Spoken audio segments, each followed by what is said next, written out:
some sort? This is Houston. Say again, please. It must be the oxygen. You see what I see? Fine. Your heart rates are skyrocketing. We have a 401 alarm. That can't be real. Man, it's 580. Jack, what's the story here? I keep losing a radio signal. That can't happen. It's got to be instrumentation. We got some serious time pressure here. We're looking at less than 15 minutes of life support left. Like they're all over the place. Damn, we're losing it. We never lost an American in space. We're sure as hell not going to lose one on my watch.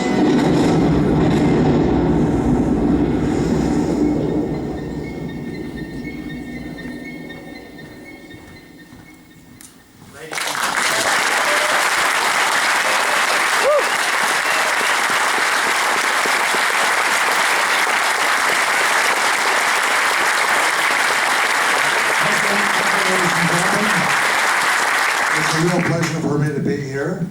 My first time here. I know you are all space enthusiasts, and I know that a lot of my other astronauts have all been here, so maybe there's nothing left for me to say. I'm not too sure.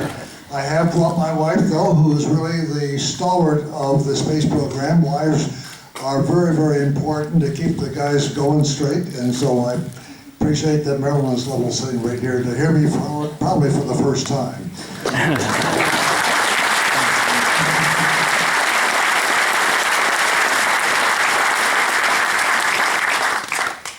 I was actually in the first selection for being an astronaut way back in 1958. That's the time when they finally had the selection of Al Shepard, John Glenn, Wally Schirra. I didn't make it that time. We were last of 32, and they picked those other 7 guys. I don't know why. But then, about a couple of years later, they did say that they wanted a second group for the Gemini program coming up. And so I applied for that operation, and by gosh, this time I was selected.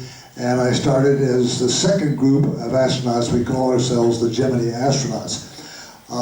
I made actually 4 flights into space, as you probably know, but they were all interesting flights, and this was the time of what I call the sort of golden age of our space activities. Everybody was interested in it. There was a big group of the population was for the program, and everybody was excited about the program. My first flight actually was Gemini 7. Gemini 7 was a medical flight. There were doctors that didn't think that we could stay or live in space in zero gravity. Because when you think about it, we evolved under the influence of gravity. And so is there something in the body that requires Earth's gravity to keep us alive or keep us going good? I mean, breathing or swallowing, something like that. And so to prove that we could live in zero gravity, and the fact that the maximum length of time to go to the moon and back again, which we are starting to work on the lunar program, Gemini 7 was designated as a medical flight. We had some 23 experiments, and it was really bad news. Those who have seen the Gemini spacecraft, smaller than a Volkswagen, were right next to each other. My companion was Frank Borman. We had suits that were designed, and this was the only time these spacesuits were worn. They were not suits that you could stand up. They were cut so that when they inflated, you were in a sitting position, because we weren't going to go out of the spacecraft, and if there was a problem and the spacecraft atmosphere failed, went to a vacuum, we'd be in this position. We had EEGs on our heads. We had blood pressure cuffs, heart rate monitors. I had cuffs on my thighs or my calves down here, and those of you who have been in hospitals might remember that it blows up every 2 minutes, and it deflates 6 minutes, and it blows up 2 minutes, and this goes on for 2 weeks, you know. It was a miserable situation. But we were in there for the 2 weeks. One of the famous experiments that they tried, now this is back in 1965, doctors said, and a lot of people said that in zero gravity, you don't need the calcium to build up your bones, your skeletal system, because you're in zero gravity. So over a period of time, do you just throw off calcium? You don't absorb the calcium that you would normally do. And consequently, we were the first guinea pigs to give that a try. The way they did it in the beginning, for 2 weeks before the flight, they carefully monitored all of the intake, even to the perspiration on our bodies. They would pour distilled water as we stayed in a little baby pool to see what the calcium outgo was. Then during the flight, they knew exactly what we had for food. We kept all the food we didn't eat, and so they could accurately do that. And then 10 days after the flight, they again put us in isolation to see what foods we then ate. And the idea was to see if there was a change in our calcium balance. Well, ladies and gentlemen, I have to tell you that a 2-week mission is not the length of time to find out whether you throw off calcium. And as a matter of fact, even up today, where I think it's Scott Kelly that's now flying for a whole year, they're still doing a calcium balance study. Well, what happened to the body in those 2 weeks that we found out? And it might be different now, but we found out several things. First of all, as we all know, if you can't walk around like this, if you're in zero gravity, the first things that go bad is the muscles. They become atrophy, they weak, and we found out after the flight, trying to walk across the carrier deck, my leg muscles were weak, and I was walking, and my wife saw that in the movie later on, and she said, it looked like you had your pants full. So, and then, of course, the arms weren't that bad. So, as we know today in spaceflight, we have exercise equipment, which is very, very necessary. You have to exercise because otherwise the muscles deteriorate quite fast. One of the things that we saw was zero gravity has an effect on the blood flow, the heart, because it takes about 6 hours to finally get acquainted in zero gravity. And the heart is, of course, pumping, as it's pumping right now, up against a hydrostatic pressure of about 1.5 feet. Consequently, the heart has to do that. It's fighting against gravity. In zero gravity, doesn't. So maybe the brain somehow tells the heart, you don't need to have to pump it this hard. You can slow down. And so we found out that the heart rate slowed down about 10 beats slower per minute than it did on Earth, which is kind of interesting. And also we found out that the amount of blood in the body decreased. When we first got information about that, we told the astronauts, drink more water, drink more water. And it turns out that they didn't have to drink more water because you didn't need as much blood in the body in zero gravity. Why? Because blood tends to pull down with the gravitational pull, and so we have, through evolution, have enough blood to keep going up to the head because the body is pumping blood up and taking the stuff that would otherwise go down. So these were the things that we found, and the 2-week mission was quite nice. It told us something in the beginning, because one of the things that we have continued to do throughout all of our space flights is the medical experiment to find out how man evolved and whether we could go as maybe eventually to Mars. My second flight was kind of different. It was Gemini 12. It was the last of the Gemini flights. We had in Apollo, or Gemini's 9, 10, and 11 attempted to go outside the spacecraft to do work. Now on Gemini 4, Ed White did go out, and he was attached to his oxygen hose and of course a cable and things like that. But he just floated and he had a good time, but he finally got himself back in. But in Gemini's 9, 10, 11, we try to get people to do work around the spacecraft, especially around the back, where we had special things for them to do. And all were unsuccessful. All the astronauts got overworked, heart rates went way up, they were breathing hard, they'd fall up their face plates. And it turned out that we had forgotten Newton's third law of motion. To every action, there is an opposite and equal reaction. When you take away the effect of Earth's gravity through centrifugal force as we travel over, the spacecraft became the mass. And every time that they would touch the spacecraft, it would react. And so we had to figure out on Gemini 12, how can we work outside the spacecraft with this effect? An engineer, a brilliant engineer, said, look, why don't we put the crew or the person going outside the spacecraft into a swimming pool? We'll get a mock-up of the Gemini spacecraft, especially the back part. We put Buzz Aldrin was my companion on this. We'll put Buzz in a spacesuit, which can work just as well in water as it does in space. And so we rented a pool in Baltimore and brought the equipment up, put the mock-up spacecraft down in the water, got Buzz all suited up, put weights around him so that he'd be neutrally buoyant.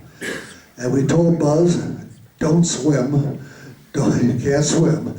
And then I sat on the edge of the pool, and we had planned certain footholds, certain handholds that we did over a few days, and tried to see if he could actually do work underwater.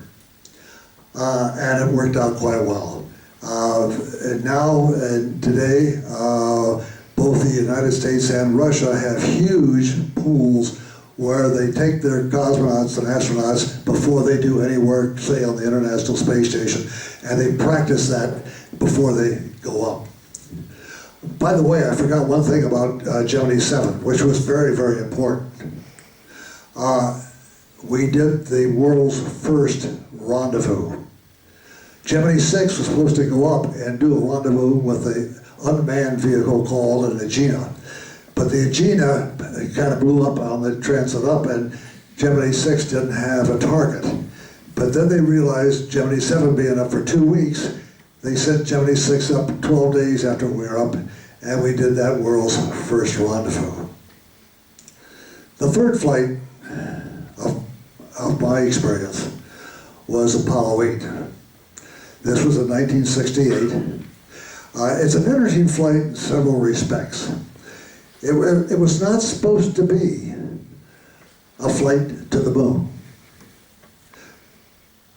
Two things that happened, though, in the late fall of 1968 that changed it completely. We had information that the Russians were going to put a man around the moon in the late fall of 1968. As a matter of fact, now that the Cold War is over, they were very, very serious about this. They had put Zond 5, a spacecraft, and the booster, what was called a proton booster, in the summer, late summer of '68. And in the Zond were animals, and they fired that to the moon.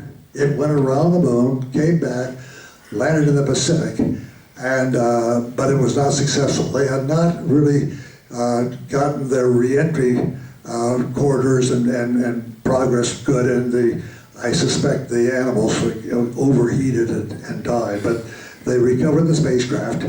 But they were, very concerned about safety, And so they brought another Proton on the launch pad, put Zond 6 up on the vehicle, fired it to the moon. It also went around the moon, came back and landed. But there was basically something wrong, which I don't know now exactly why they were a little hesitant. But they argued back and forth, we want to be sure that this will work. And while they were arguing, in the United States, two things also happened. One was the fact that Grumman Aircraft, building the lunar module, finally came by and said, we cannot build the lunar module and deliver it by the end of 1968. Apollo 8 was going to be an Earth orbital flight with a command module, lunar module. We were going around the Earth. We're going to test the lunar module, detach it, have two people go out, do things on it to make sure that everything was working while we're in Earth orbit, come back. The people would get out of the lunar module, then we would jettison it and have it land probably in the ocean. And then we're going to take the command module high, a couple thousand miles, turn it around, fire the engines down to a lunar orbit return, the speed of around 24,000 miles an hour, to fully test out the heat shield that were coming in. But when we didn't have the command module, or didn't have the lunar module, what should we do? And it was decided at that point, and it was really a really bold decision on part of NASA management, that if Apollo 7, that was supposed to go up at 11-day Earth orbit just to test the command module, make sure everything was working. If that came out successfully, we would change the mission of Apollo 8 to go all the way to the moon. Not only circumnavigate, but also go all the way, orbit, and come back. That was the decision. And it was taken, I think, in the summer of '68. We were planning the Earth orbital, but we got the word that the mission had changed. And we then had to go back and readjust, of course, all the trajectories that we didn't think we would need. I was a navigator on Apollo 8, and I spent many a day at the Draper Labs at MIT in Boston, learning the new guidance system, how we could navigate and how we could adjust our gyros so that we would be able to navigate to the moon. We did it, of course, with the gyros in our guidance system that can always tell us our attitude with respect to the celestial sphere. That's how we would navigate. And we also could use the limits or the edges of the Earth and, of course, of the moon. The flight, of course, took off in December 21st, 1968. Those of you who are old enough perhaps remember the year 1968. Kind of a bad year. Especially in the U.S. The Vietnam, of course, was going on. We had riots, we had assassinations, but at the end of 1968, December 21st, we actually launched. And the navigation was successful. We got to the moon, we fired ourselves down to slow down, we got around the moon, we saw the ancient old craters on the far side of the moon. We were like three school kids looking into a candy store window. We kind of forgot the flight plan for a second as we saw everything go by. And finally, on the third orbit, and of course what we're looking for is landing sites, not on the far side, on the near side, because we were looking for flat areas, the Mare or the seas, that would give the people who attempt the actual landing the greatest chance of survival. But as we came around on the near side, on the third orbit, suddenly we saw this Earth come up.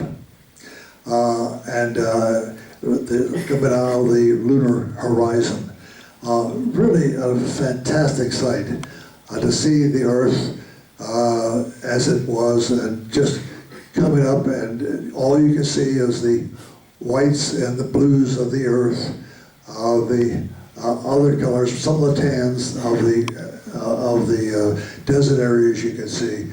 But you looked at the Earth just 240,000 miles away, and it looks completely uninhabited. It's just a small body tucked away or going around a rather normal star, and that star is just tucked away in the outer edge of the Milky Way. And you think to yourself how insignificant we all are, because we know there's about 6 billion astronauts trying to do all the same thing. Doesn't look like that. And then we say, well, how fortunate we are that we have this place to live. You know, people often say that I hope to go to heaven when I die. Ladies and gentlemen, you go to heaven when you're born, because this is really what it all is. The Earth, the sky, the water, the atmosphere, the trees that you can see, the interaction among people. This is the place that is really the heaven when you're born. This was the most significant flight of my career. It was something that we did the first. I was able to navigate that whole area, see the Earth as it really is, look for suitable landing spots for the later landing flights. My last flight was Apollo 13. It was to be the third lunar landing mission, and we were changing our sites now. We had landed on 11 and 12 in the flat areas. Scientists want us to go into the hills of the highlands, so we selected a place called Frauenbau. But this flight was plagued by bad omens from the very beginning. Years before the flight was to take off, the factory making the oxygen tank dropped one of them on the factory floor. Well, they picked it up and they refurbished it, and they made sure that it was ready for anything it could do in flight. The tank was originally scheduled to go on Apollo 10, but since it was delayed in transfer, they redesignated it to go on Apollo 13. I was scheduled for Apollo 14, and months before my actual takeoff time, NASA came to me and said, look, Al Shepard, who had Apollo 13, but he was grounded for several years, and they did not think he had enough training, and would you mind taking Apollo 13 and giving Al Shepard 14? I said, no, I'll be taking off 6 months earlier. I came home and I told my wife, I said, I just got 13, and I gave Al Shepard 14, and she said, you did what? She said, don't you know about 13? I said, well, I got, So anyway, time went on. 2 weeks before the flight now, they did a test on the spacecraft. It was the last one. It was called the Countdown Demonstration Test.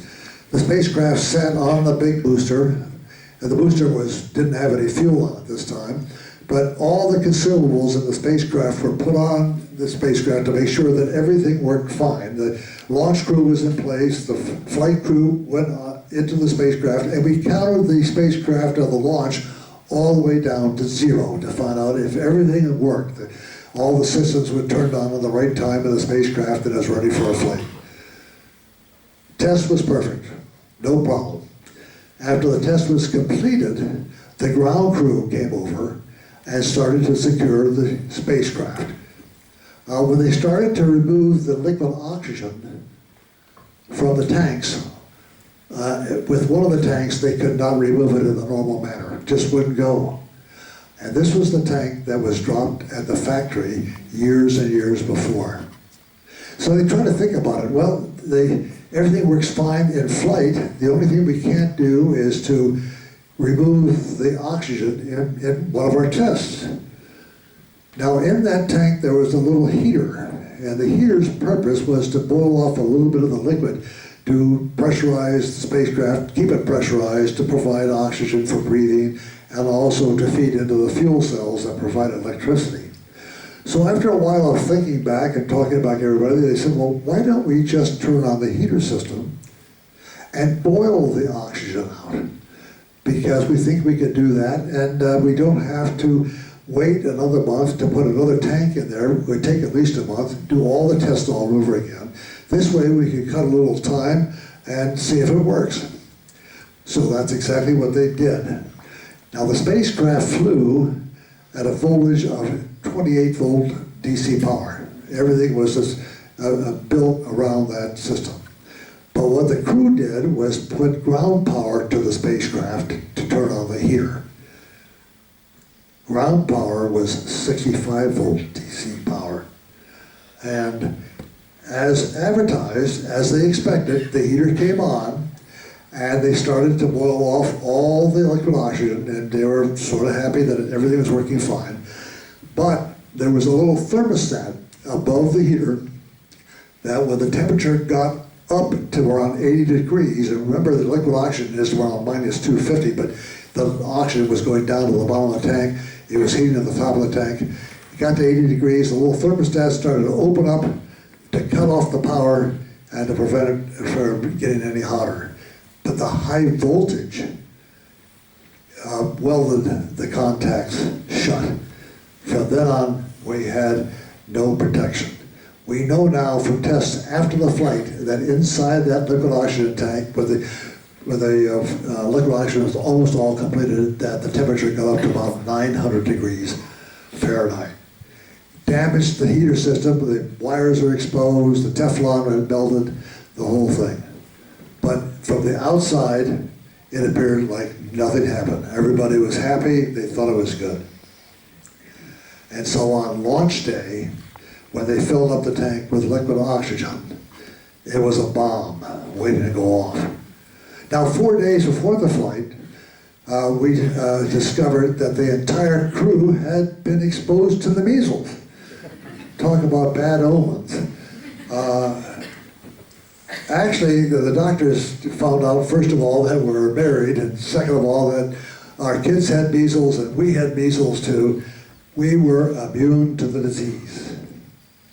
But Ken Manley was a bachelor, never had the measles, and the doctors were sure that when he was by himself orbiting the moon, waiting for Hayes and I to come up and rendezvous, that he would get the measles. So suddenly, Ken was dropped, Jack Swanker was put on board. Jack hadn't really trained for 2 months, but he was very competent. He came on board. So I thought to myself, well, another sort of a bad omen coming through, but fortunately we have a good guy by the name of Jack. And then on launch day, we took off on April 11th, 1970, at 13:13 Central Standard Time. The launch was, successful in the beginning. The first big Saturn V took off. First stage worked perfectly. We jettisoned that. We lit the engines on the second stage. There were 5 engines. And about 2 minutes before it should have, the center engine shut down. We know now that it was going divergent on its structure, and had we not had a switch that would shut it down in case that would happen, it would have disintegrated, of course, and we took off the other 4 engines and made for a very short flight. Fortunately, we had a system, but we said to ourselves, oh my gosh, another problem, do we have enough fuel? Do we have enough power to go? We did.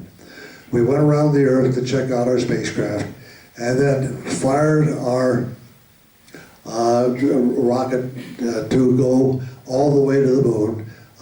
That was the second time on the 3rd stage. What we had there to the moon was what we call a free return course. We gave it a little bit more than 24,000 miles an hour and put it on a course that we could coast all the way to the moon. And that course was such that if we had lost our main maneuvering engine on our spacecraft, it would still take us to the moon, and just with the attitude rockets and maybe the moon's help with the gravity, as we passed, we would turn around and come back to the Earth with the proper course to make a proper approach through the atmosphere and a safe landing back on Earth. And that's why it's called free return. Every flight from Apollo 8 through 17 started on this extra safety factor. About 30 hours out, though, I got a call from Mission Control. And they said, by the way, if you want to land at Frabaro, if you want the sun in the proper position so that you can see the shadows of the rocks or the boulders on the surface, we'll have to get you off that free return course. And we said, fine. We looked at the spacecraft. They're buried together now. The lunar module called Aquarius. Odyssey was our main spacecraft. And so I got the instructions of how to make the attitude change. We lit the maneuvering engine. That was his test. And if it worked perfectly, we were happy. We got a new course to the moon called a hybrid course to the moon. This course will also take us directly to the moon. Now, if something should happen to the engine, say it failed, we were on a course that would take us to the moon as before. With our little attitude rockets and their moon's gravity or help, we could turn around, come back down to the Earth, but the closest point of approach would be 40,000 miles out. Much too far out to be captured by the Earth's atmosphere for any kind of landing. I didn't worry about it. This is my fourth flight into space, second time to the moon. The stars and the sights and the sounds and even the smells were so familiar to me. Everything was fine. 2 days out, we were just finishing up a TV program when suddenly on April 13th, the explosion occurred. And then the whole project changed from another landing on the moon to one of survival. At first we didn't know what went wrong. We thought, well, maybe a meteor hit the lunar module, and we knew that we would be losing atmosphere. And so we quickly tried to put the hatch in to separate the command service module, which we were in, with the lunar module, much like a submarine crew would do if they had the same type of a problem. Believe it or not, Fred or Jack Swigert tried that several times, couldn't do it. I pushed him aside, said, let me try it. I couldn't put the hatch back in. And that hatch had to be in to make a safe landing back on Earth. But at that time, we put the hatch on the couch, tied it up, and then we realized that we weren't dead yet. And so obviously, a meteor hadn't hit the lunar module, and what was the situation. I then, for some reason, looked out the side window, and I saw escaping at a high rate of speed a gaseous substance. And then it dawned on me what the situation was. The explosion happened somewhere back in the service module, and we were losing oxygen.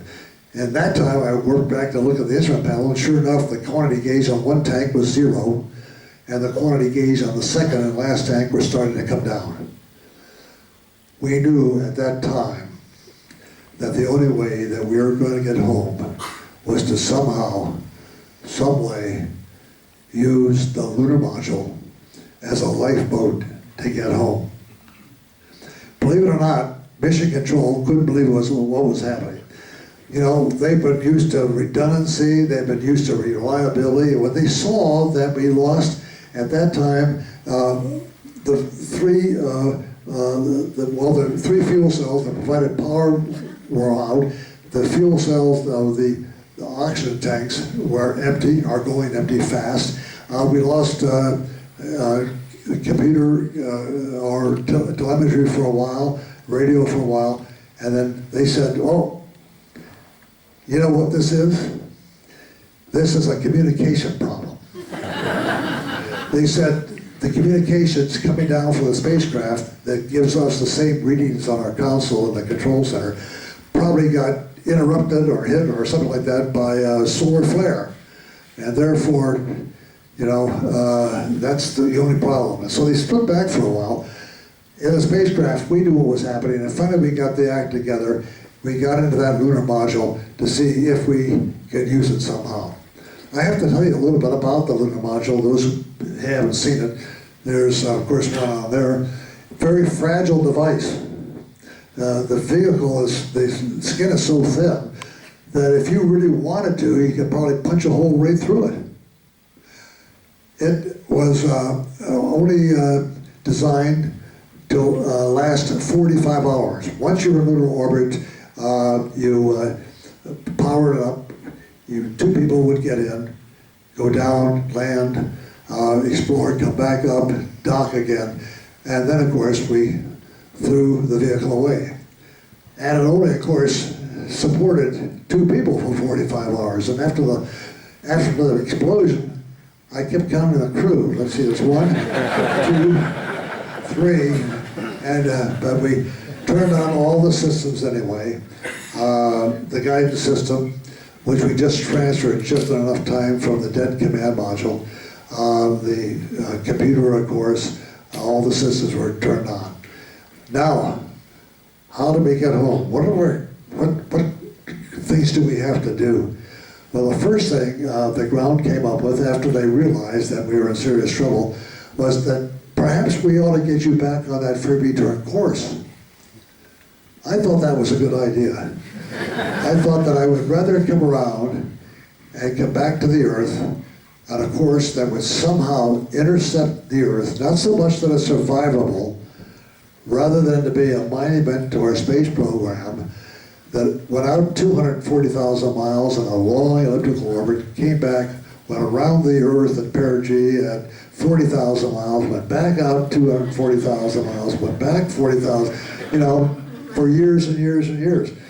And so I said, that's fine. They said, okay, is that command module dead? It really did. I said, there's no power, there's no oxygen, and we can't use the propulsion system because we lost electricity. And they said, okay, we'll use the lunar module. I said, I've already thought about that. We'll use the landing engine of the lunar module to make the transition. They said, okay, we're working out now the attitude to maneuver these 2 vehicles so that you can get back on the free return course. And I said, fine. When I got the attitude and I started the maneuver, I learned something that I took with me for a lifetime. Always expect the unexpected. I used the attitude systems on the lunar module to make a maneuver. It turns out that the lunar module had never been designed to be maneuvered with the command service module attached. That's a 60,000 pound dead mass. The center of gravity was way out in left field someplace, not in the center of the lunar module where the attitude rockets would do. I literally had to learn in a short period of time how to maneuver in that situation. How would I put it on the maneuvering handle one way that I would expect an attitude change in the way I wanted. But you'd be surprised, ladies and gentlemen, how quickly you learn when you're in deep trouble. I finally got to the proper attitude that I needed. We lit the lunar landing engine. It worked perfectly. Moved us over to what we thought was the proper course on the way back. And then as we were going along there, we were still, I remember that we didn't have enough electrical power to get home. The thing was only designed for 45 hours. We were 90 hours from home. So I knew that we were in deep trouble. And the ground did too. And finally they called up and said, look, we're working on a project to perhaps as you round the moon, light the landing engine again, and we'll try to speed you up to get you home before the batteries die. That's the most important thing. I thought that was a good idea. And then they said, all right, now remember that when you go behind the moon, we'll lose communication with you. So be ready to copy these instructions. We're sending a crew now down to the simulators. We're going to have them work through these procedures that we have, and if they feel that they're okay, we'll send them up to you. And I said, fine.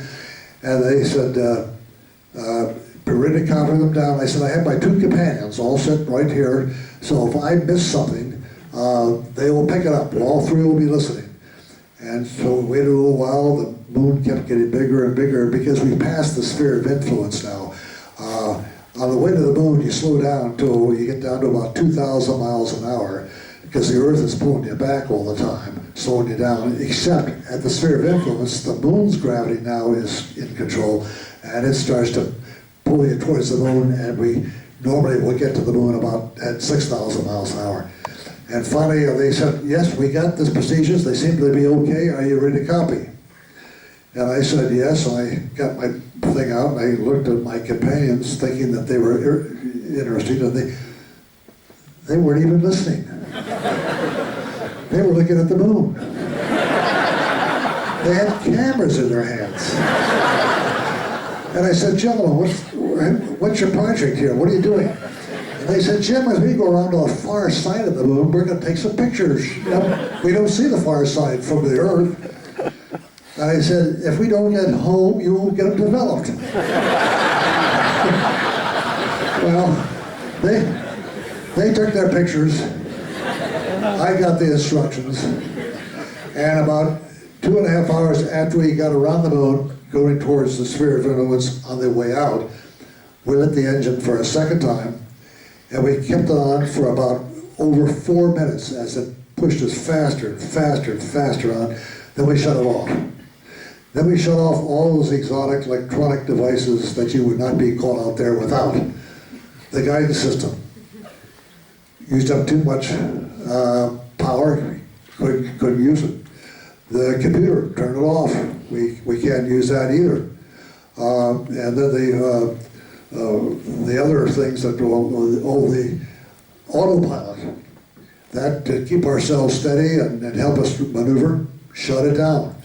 Only thing we had going for us was a radio to talk to the Earth and a little fan to circulate the atmosphere. Things were kind of quiet. And when things are quiet and you're in a tough spot with nothing to do, you start to think. I think it was Jack Swigert that came up and said, Jim, I've been thinking. We might be exceeding escape velocity.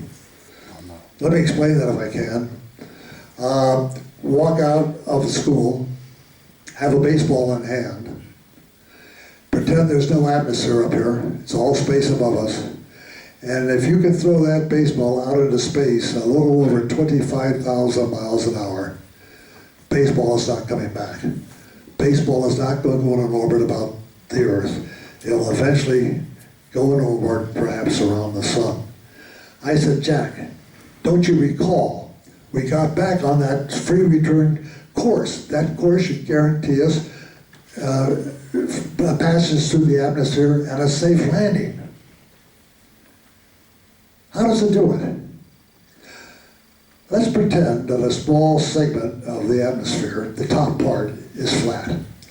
To make a safe landing coming back from the moon, you have to enter that atmosphere inside a 2-degree pie-shaped wedge with respect to the atmosphere. No less than 5.5 degrees, no greater than 7.5 degrees. You have to go inside that wedge to make a safe landing. If you come in too shallow, you skip out, like skipping on stone on water, and you're gone. Come in too steep, the sudden deceleration would make you a fiery meteor for a few brief seconds, and that would be it. So I said, Jack, don't worry, we have it made. I was wrong. Ground was tracking us now, and they said, we don't know what you're doing, we don't know what happened, but you're no longer on the free return course. As a matter of fact, you probably missed the atmosphere by at least 60 to 80 nautical miles. I said, thanks a lot. I said, we turned off everything. All of our navigation aids to get back on there, we're flying by the seat of our pants right now. And they said, well, we know that, we remember that. And then they said, do you remember your flight on Apollo 8? Because being the first flight to the moon, we had no idea what we can encounter. We thought about a lot of emergency procedures that we'd take up if something really happened in various parts of the spacecraft. And I said, I remember those. And then he said, do you remember that last emergency procedure that we thought up, that if everything else failed, this was it to try? I said, yes, that was the one on the back end of the flight manual. In fact, I helped develop it since I was on 8. And they said, you're going to have to use it now. What that consisted of, everything's turned off now, was for me to somehow manually maneuver the spacecraft around without the help of an autopilot, get the Earth in the window of the lunar module. You've all seen their Earth from space, daylight, darkness, that line between the two we call twilight as it passes overhead. Out there we call it the Terminator. In the window of my lunar module I had a gun sight, a crosshair. If I could somehow maneuver the spacecraft around to superimpose the horizontal line of my gun sight on the Earth's Terminator, that would then place the engine in a position to either steepen up or shallow at that angle, depending if the daylight or darkness was at the top of my window, and if I lit the engine just at the right time. That was the entire procedure. I looked at Jack. I said, Jack, even the clock's not running. You have a wristwatch. You tell me when to light the engine. You tell me when to turn it off. He said, fine. I looked over at Fred Hayes. Fred was sick now. He didn't feel well, but I said, Fred, I know that when that engine comes on without an autopilot to help me stabilize this vehicle, that I will keep the Earth from going up and down too much with my primary maneuver handle. The backup you take and keep the Earth from going sideways too much. He said, fine. I had on my console 2 buttons. One said start, and the other one said stop. Probably the only time they were ever used. It was a direct electrical link between the battery and the engine. Normally that link on a normal flight, that we go from the battery to the computer, which would do all the work, and then know when to light the engine. So Jack said, okay, he got ready. And when he said start, I hit the start button, the engine came on again. I jocketed the Earth vertically, Fred jocketed it horizontally, and then 14 seconds later, Jack said stop. We stopped the engine, and then we waited for the ground to track us to see whether we got back up into that corridor to come in to make a safe landing. I have with me now some of the highlights of this flight. So I would like to show them to you and see some of the things that we did. If we could have that video. It's silent, by the way. We made it for Congress in 1970. I'm glad they thought that we were okay. Now that's our Saturn V.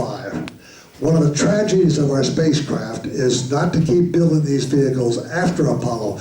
Perfect vehicle for the International Space Station. Could put more mass in the low Earth orbit than the shuttle could. That's Fred Hayes, as you probably saw him here previously, getting suited up. That's Jack Swaggart. He's still trying to figure out how he got on the flight. and then notice that we're fully suited up. We're now breathing pure oxygen to purge our bodies of nitrogen, so we're not getting the bends, because our spacecraft are at about a 27,000 foot altitude, and so very light, and not sea level. But now, if you saw the shuttle of people come out of the building into the van, they weren't wearing their helmets. They were not breathing pure oxygen, because we then flew the shuttle at sea level pressure, which is something the Russians have always done. So we learned something from them. This is getting into the spacecraft at the top of the gantry. Only a couple checkout people are there and the crew. Everybody else is in a comfortable control center 3.5 miles away.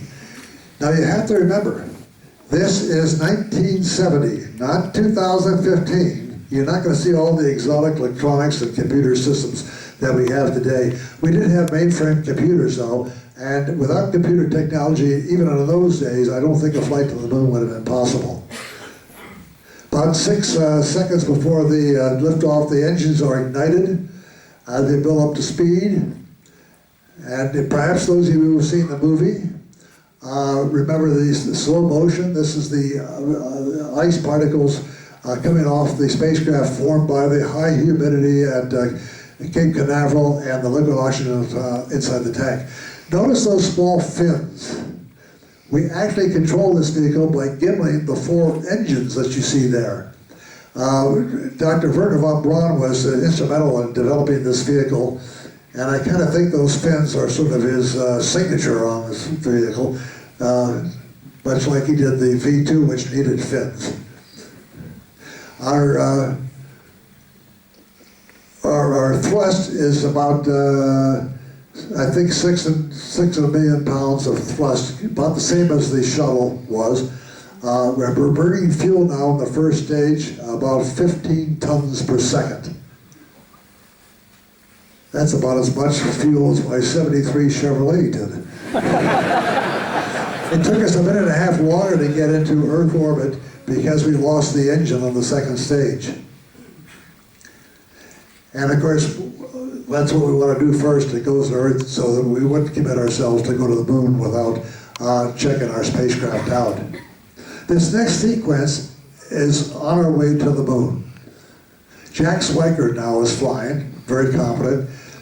His job is to put a probe into that round funnel-like flare in the upper part of the screen.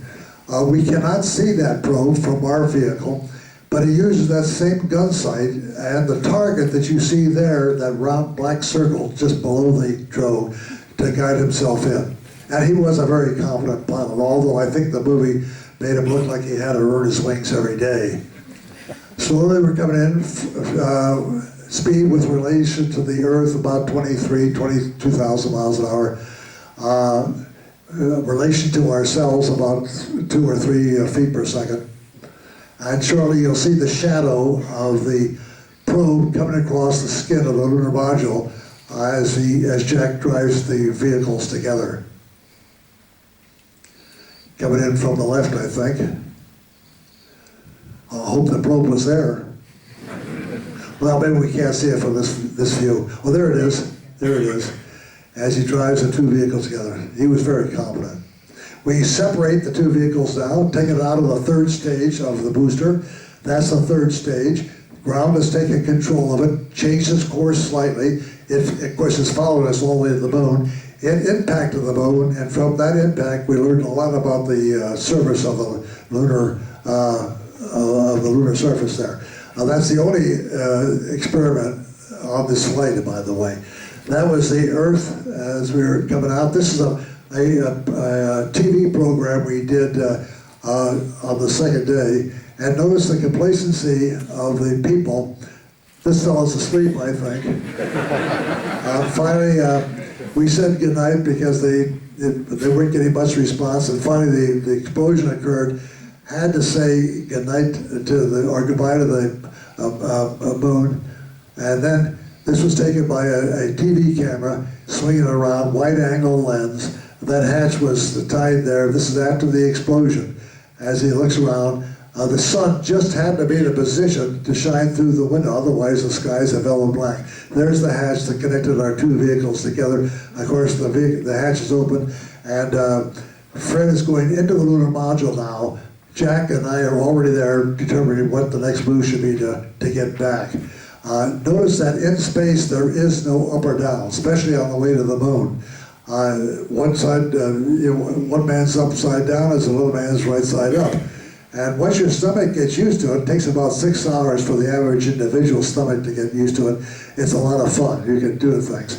The interior of the lunar module looks bigger than it really is because of the wide-angle lens as we flew around. Back in the control center now in Houston, things have changed a bit.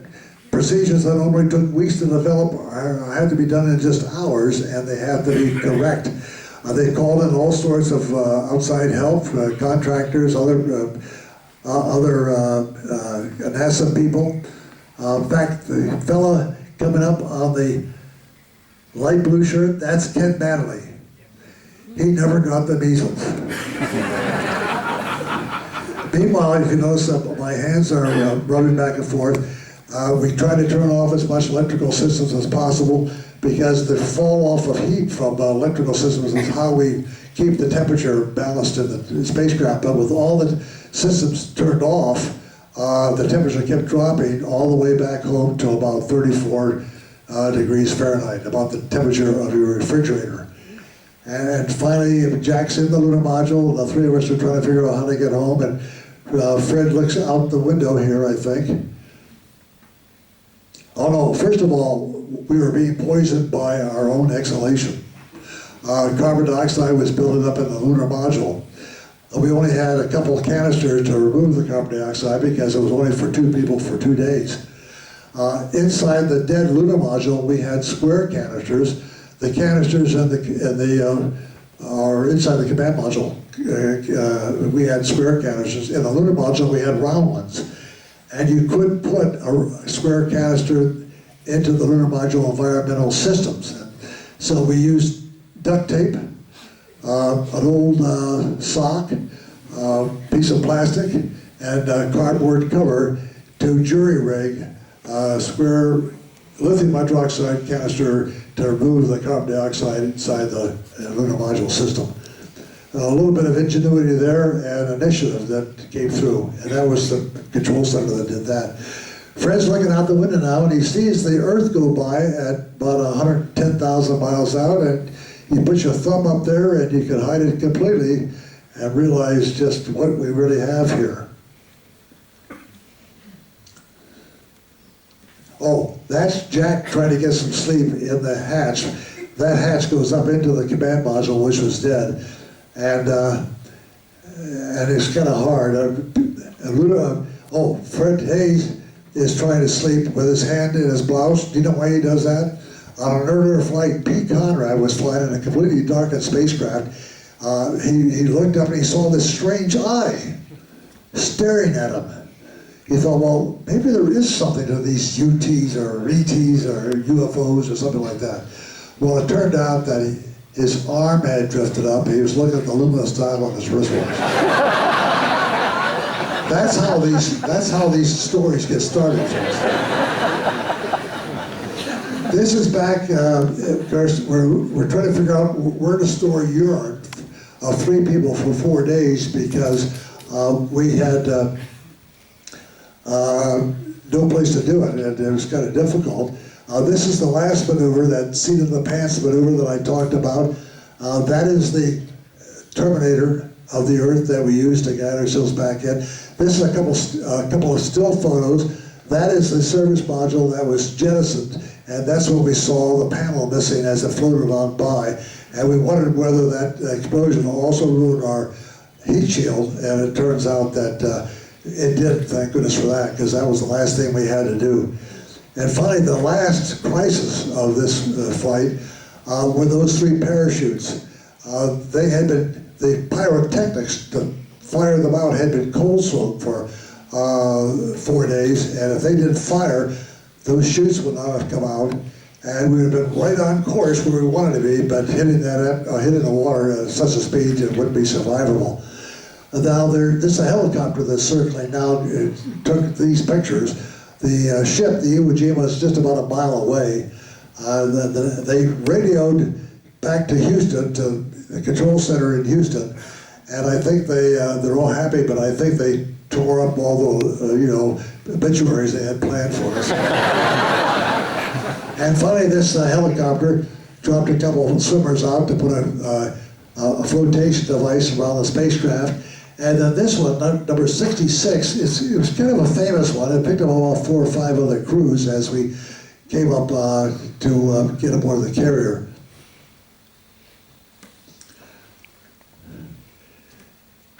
As we came aboard the carrier, of course, everybody was happy to see us there. We came on down and we, of course, talked to the crew and waved to them that we were safe. We had changed clothes in the helicopter, and the captain was there. We walked over to see the captain to thank him for being there and to pick us up. The chaplain gave a prayer of thanks to the millions of people who prayed for our safe return. Some 55 countries offered water recovery assistance for us. Even countries like Paraguay, Czechoslovakia, they don't even have coastlines. Never figured that one out. And then after every successful flight, they shake hands and smoke cigars, and I'm certainly glad they're doing it there. I talked to the president just for a few seconds, and then I talked to my wife Marilyn, and Fred Hayes was talking to his wife Mary.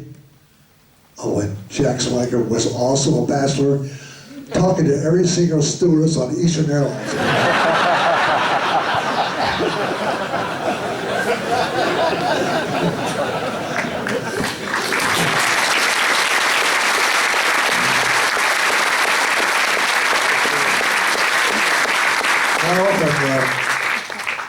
I often wondered, what would have happened if Apollo 13 was successful? There was no explosion. We landed on the moon, picked up some rocks, said some forgettable words, and got back safely. 7 successful lunar landings. The history of Apollo 13 would have been swept into the dustbin of space history. Yeah, I wouldn't be here probably to talk about it. This was the same thing the third time. But for years I was very much disappointed, frustrated that I could not land on the moon. This was the end of my active space career, perhaps the end of my naval career, and that's what I wanted to do. But then after the years came by, we wrote a book, first of all called Lost Moon, then Apollo 13. I thought to myself, if we had landed on the moon and come back, there would be no Houston, we got a problem in our English language, or failure is not an option. And I said it didn't bring out really what people could do when there was a crisis, and so it finally determined on me that the best thing that could have happened in our space program at that particular time was to have an explosion like this that brought up various things of how talented people are to bring an almost certain catastrophe back to a safe landing. Let me leave you with an old saying I heard. A lot of you might have heard it too, but I think it's apropos in this particular case. There are 3 types of people in this world. There are people that make things happen. There are people that watch things happen. And there are people that just wonder what happened. Back in April 1970, those people at Mission Control, working with a crew, made things happen. Thank you.